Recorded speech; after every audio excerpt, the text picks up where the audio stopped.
The twilight of Thursday, the 25th of July, 2025, draped Montecito in a veil of golden hues at 7 p.m. plus 07, the estate's gardens whispering in the breeze as a distant ocean wave crashed against the shore.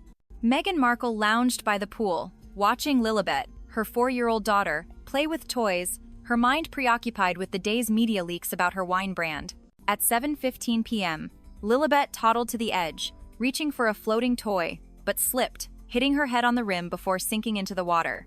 Meghan froze for a moment, then dove in at 7:20 p.m., pulling her out and performing CPR as screams echoed. Paramedics arrived at 7:25 p.m., but it was too late. Lilibet was pronounced dead at 7:30 p.m., the cause suspected drowning. Harry, returning from a meeting at 7:35 p.m., found the scene in chaos, his heart shattering as he held his daughter's lifeless body, sobs racking his body. The news broke at 7:45 p.m.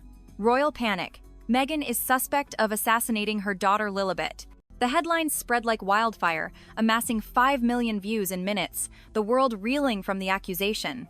The crisis erupted at 8 p.m. when footage from the estate's security camera, leaked by an anonymous source, a disgruntled nanny seeking revenge for unpaid wages, hit social media, showing Meghan watching Lilibet slip without immediate reaction, sparking speculation of foul play. By 8:15 p.m., number Meghan suspect trended globally. Speculation, running wild, was it an accident, neglect, or deliberate to garner sympathy amid her scandals? Paparazzi swarmed the gates, drones buzzing overhead, capturing Harry's tear-streaked face as he paced the driveway. At 8:30 p.m., Meghan clutched Harry's arm in the hospital waiting room. "It was an accident, I tried to save her," she sobbed. But the footage showed a 10-second delay, fueling doubt. Harry's panic turned to confusion. "What happened?" he demanded, his voice breaking. At 8:45 p.m., police arrived, questioning Meghan as a person of interest, the suspicion deepening. At 9 p.m., Buckingham Palace issued a furious statement. "The Crown is devastated and demands a full investigation into this tragedy." William, at 9:15 p.m., leaked a call to the Sun, his tone sharp. "Meghan's negligence or worse has killed a royal child. Harry's blind to her manipulations." King Charles, silent until 9:30 p.m., called an emergency council, his voice booming. "This assassination suspicion threatens the monarchy. Arrest her if guilty." At 9:45 p.m., Harry found a hidden text on Meghan's phone from her doctor. "The sedatives you gave Lilibet for sleep, be careful with dosage." "You drugged her?" he yelled at 10 p.m. She sobbed. It was for her anxiety, the palace stress caused it. The confession fueled his outrage, a door slamming at 10:15 p.m. The media frenzy peaked at 10:30 p.m. when CNN aired expert analysis of the footage, suggesting Meghan's delay was intentional, with 10 million views. At 10:45 p.m., donors to Archewell demanded refunds, pulling £4 million. At 11 p.m., Meghan's Hollywood friends distanced themselves, canceling deals. Harry, at 11:15 p.m., faced a call from his Invictus sponsor. "This ruins us," contract terminated. At 11:30 p.m., a legal notice arrived from the palace, demanding Harry's cooperation or loss of titles, the crisis escalating. The drama intensified at 11:45 p.m. when a judge ordered an autopsy, but at midnight, more leaks surfaced, texts from Meghan to a nanny. "Make sure Lilibet is quiet by the pool, give her the pill." At 12:15 a.m. on the 26th of July, police arrested Meghan for suspected manslaughter, her screams echoing as she was handcuffed. At 12:30 a.m., Harry confronted her in the station. "Did you do this?" he yelled. She sobbed. "No, they forged those texts." The accusation deepened the rift, but at 12:45 a.m., a SWAT team raided the estate, finding the pill bottle with her fingerprints. At 1 a.m., the nanny confessed to palace pressure to plant evidence, the twist deepening.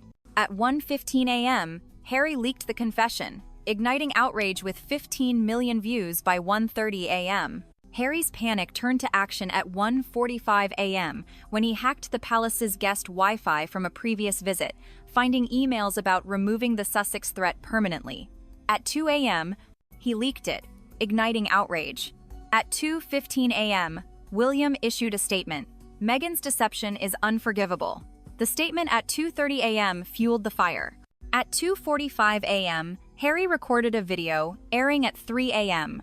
"We're victims of a palace murder plot. Number Harry exposes trended with 20 million views at 3:15 a.m. The fallout hit at 4 a.m. Charles blamed rogue elements publicly, but a leaked memo at 4:15 a.m. showed his knowledge. At 5 a.m., her lawyer claimed frame up, but the bottle was authentic. At 6 a.m., Harry flew to London, confronting William at 2 p.m. local time.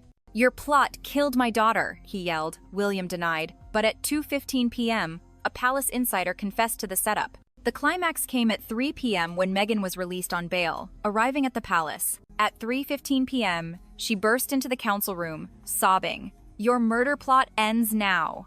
The confession fueled a family meltdown. At 4 p.m., Charles relented, condemning the plot.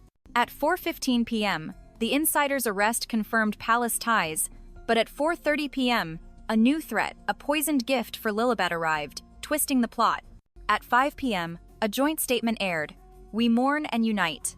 But at 5:15 p.m., a leak suggested Meghan staged the drowning fueling debate.